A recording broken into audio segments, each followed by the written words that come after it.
Hello friends, எல்லாருக்கும் வணக்கம். இப்போ நேற்றுக்கு எடுத்த வீடியோ தான் இது. இல்லை வேலையும் பார்க்குறப்பையும் வீடு துடைக்கிறப்ப நம்ம அந்தந்த மூலையில் எப்போயும் நமக்கு துடைக்கிறப்ப அவ்வளோவா துடைக்கிறதுக்கு வராது. இப்போ 4 பக்கம் மூலையில் நல்லா மண்ணெல்லாம் அடைச்சிருக்கும். நம்ம ஸ்டிக்கு போட்டாலுமே சரி வராது. அதை என்ன செய்யணும், ஒரு மாதத்துக்கு ஒருக்க நம்ம நல்லா அந்த மூலையில் கொஞ்சம் நேரம் தண்ணி ஊற்றி ஊற வச்சுட்டு இந்த மாதிரி ப்ரஷ்ஷை வச்சு தேய்ச்சிட்டு அதுக்கப்புறமா துடைச்சோம்னா அந்த மாதிரி க்ளீனாக வந்துடும். அது எப்படினாலும் நம்ம துடைக்கிறப்போ அது திரும்ப கூட்டுறப்ப செய்கிறப்ப அதே மண் விழுந்துக்கணும்.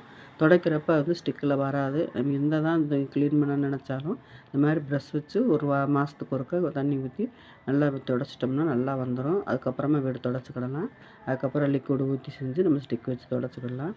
எப்போயுமே 2 தடவை ஃபஸ்ட்டு ஒரு லிக்விட் ஊற்றி ஒரு தடவை துடைச்சிட்டு அப்புறம் நல்ல தண்ணி வச்சு ஒரு தடவை துடைச்சி அதுக்கப்புறம் முடிச்சு எல்லா வேலையும் முடிச்சுட்டுமேவும் நேற்றுக்கு வாங்குறதுனால முடிஞ்சதுக்கப்புறமா சாப்பாடு ரெடி பண்ணலான்ட்டு மதிய சாப்பாடு சாதம் வடித்து ரசம் வச்சுருக்கோம். ரசம் வச்சுட்டு அதுக்கப்புறமா கடலைப்பருப்பும் புடலங்காயும் கூட்டு கொஞ்சமாக கீரை அரைக்கீரை வாங்கி கடைஞ்சாச்சு.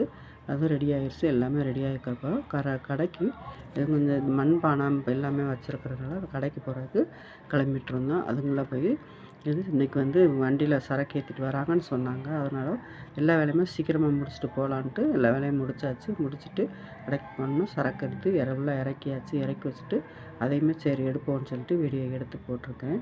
இப்போ மார்கழி ஃபுல்லாக நல்லா முடிஞ்சதுனால நேற்று கடைசி நாள் கோலப்பொடி எல்லாமே நல்லா விறுவிறுப்பாக போச்சு. கலர் கோலப்பொடி வெள்ளை கோலப்பொடி எல்லாமே பரவாயில்லாமல் போய்கிட்டு இருந்தது. அப்புறமா அந்த மண் பாத்திரமும் நேற்று அடுப்பு மண் சட்டி எல்லாமே இந்த பொங்கலுக்கு இந்த வருஷத்தில் ரொம்ப பேர் என்ன செஞ்சிட்டாங்க, வெளியில் வச்சு பொங்கல் வைக்கணுங்கிறதுனால அடுப்பு மண் சட்டி சின்ன சின்ன சட்டிகள் எல்லாம் வாங்கணும்னு சொல்லிட்டு வராங்கன்னு நேற்று தான் போய் கொண்டு போய் இறக்கிட்டு வந்தோம்.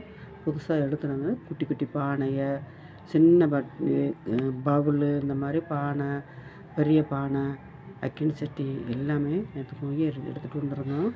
பானையை பெருசாகவும் எடுத்துகிட்டு வந்திருந்தோம். ஓரளவு நிதானமானது. அதுக்கப்புறம் குட்டி குட்டியாகவும் எடுத்துகிட்டு இறக்கிட்டு அடுக்கி வைக்கலான்னு சொல்லிட்டு எடுத்து எல்லாமே ரெடி பண்ணி கொண்டு வந்து வச்சுருந்தனால இப்போ நான் அது அடுக்கிறதுக்கு முன்னாடியேவும் நான் வீடியோ எடுத்துட்டேன். இது நாளைக்கு நம்ம இந்த விளையாட்டு போட்டி அதுக்கெல்லாம் வைக்கிறதுக்கு மண்பானை மேலே கட்டி தொங்க விட்டு அடிப்பாங்கள்ல, அதுக்கு கேட்பாங்க. அதனால் கொஞ்சம் ஓரளவு சின்ன பானையாகவும் அது பெரிய பானையை கட்டி தொங்க விட முடியாது. ஓரளவு குட்டி பானை தான் போட முடியும்.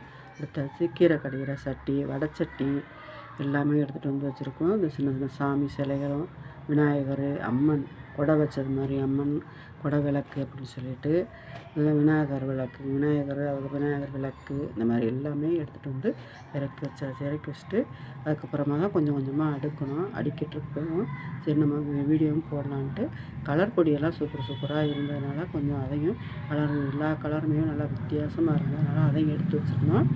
பனங்கிழங்கு இந்த ஏரியாவில் இந்த தைப்பொங்கலுக்கு ரொம்ப ஃபேமஸாக இருக்கும். அதுவுமே வாங்கி வைக்கலான்னு சொல்லிட்டு வாங்கி வச்சுருந்தேன் இந்த கடையில். ஓரளவு பிடிச்சி இந்த வீடியோ பிடிச்சிருந்துச்சுன்னா லைக் பண்ணுங்கள், ஷேர் பண்ணுங்கள், சப்ஸ்கிரைப் பண்ணுங்கள். பாய்.